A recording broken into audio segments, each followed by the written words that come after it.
নমস্কার বন্ধুরা, চলে এসেছি আমরা আরও একটি নতুন ভিডিও নিয়ে। আজকে আমরা বানাবো ছোলার ডালের ধোঁকা। ওরে বাবা, এ তো এক জটিল কঠিন রেসিপি।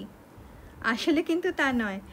আজকের পুরো ভিডিওটা দেখলে বুঝতে পারবেন যে কিভাবে খুব সাবেকি পদ্ধতিতে অথচ খুব সহজভাবে আমরা ধোঁকা বানিয়ে ফেলবো। আজকের উপকরণগুলির মধ্যে প্রধান ভূমিকা কিন্তু ছোলার ডালের। জাঁতায় ভাঙা জৈব পদ্ধতিতে তৈরি ছোলার ডাল। 3 ভাগ ছোলার ডাল নিলে আমরা নেব 1 ভাগ মটর ডাল, এও জৈব। এর কারণ হলো শুধু ছোলার ডালের ধোঁকা কিন্তু ভেঙে যেতে পারে। ধোঁকা ভাজার জন্য ব্যবহার করব ঘানিতে পেশাই করা খাঁটি সর্ষের তেল। আমাদের লাগবে সামান্য একটু নারকেল, একটু কাঁচা লঙ্কা এবং আদা।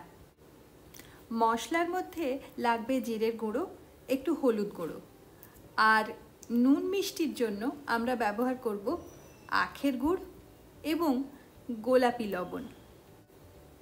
নারকেল, আদা, কাঁচা লঙ্কা ছাড়া বাকি এই শুকনো উপকরণ সবই কিন্তু আমাদের প্রাকৃতিক। ঘন্টা দুয়েক ছোলার ডাল মটর ডাল একত্রে ভিজিয়ে নেওয়া হয়েছে।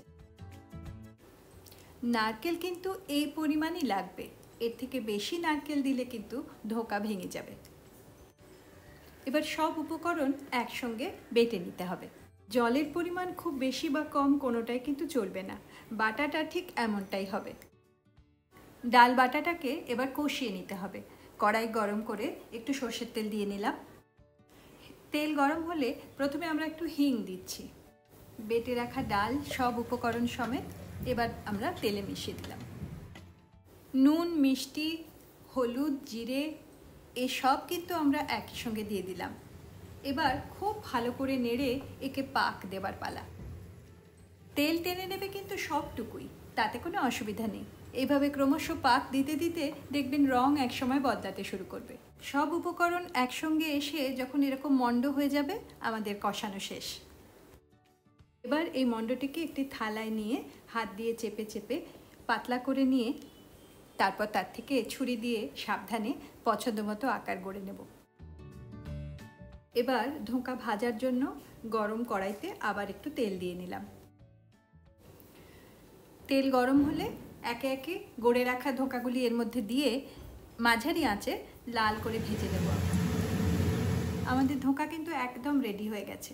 আমাদের পদ্ধতিতে যদি ধোঁকা তৈরি করেন, উপকরণের অনুপাতটাকে যদি একদম ঠিকঠাক রাখতে পারেন, তাহলে কিন্তু ধোঁকা খুব সহজে খুব কম সময়েই তৈরি হয়ে যাবে।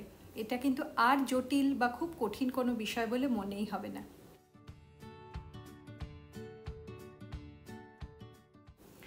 এই যে সুন্দর বরফির আকারের ধোঁকাগুলি তৈরি হয়েছে, এগুলো দিয়ে ডালনা করে খাওয়া যায়, অন্য কোনোভাবেও তরকারি করে খাওয়া যেতে পারে।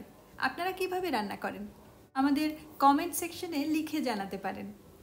আর যে টুকরোগুলো একটু ছোট বড় থেকে গেল, সেগুলো আমরা শুধুই খেয়ে নিতে পারি, ডালের সাথেও খেতে পারেন, চমৎকার লাগবে। বন্ধুদের কাছে আমাদের এই চ্যানেলটি সাবস্ক্রাইব করার অনুরোধ রাখি। আমাদের এই ভিডিওটি ভালো লাগলে লাইক করবেন, আমাদের উৎসাহ দেবেন। নমস্কার।